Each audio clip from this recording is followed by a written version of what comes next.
சோர்ந்து போயிருக்கீங்களா?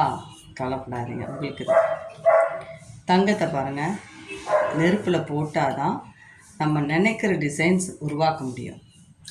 அது நெருப்பில் போடலை அப்படின்னா நல்ல டிசைன்ஸ் பார்க்க முடியாது. லேடிஸ்க்கு எவ்வளோ டிசைன் இருந்தாலும் இன்னும் புது புது டிசைன்ஸ் பார்க்கணுன்னு ஆசைப்படுவாங்க, வாங்கணும்னு ஆசைப்படுவாங்க. அதே மாதிரி தான் ஒரு தங்கத்தை எப்படி நெருப்பில் போட்டு உருக்கி அதில் அழகாக டிசைன் பண்ணுறாங்களோ அந்த இடத்துல உங்களை வச்சுப்பாங்க.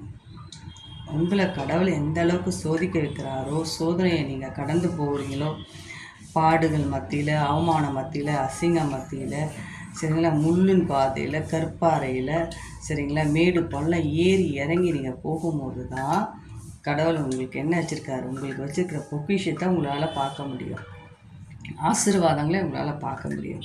ஸோ சுற்றி இருக்கிற சூழ்நிலை நீங்கள் பார்க்காதீங்க. சூழ்நிலை உங்களுக்கு சாதகமாக இருக்காது.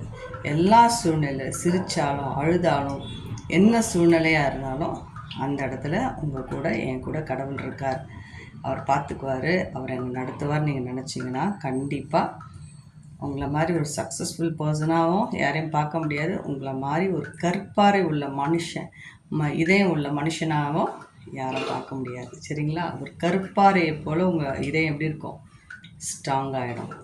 சரிங்களா? God bless you.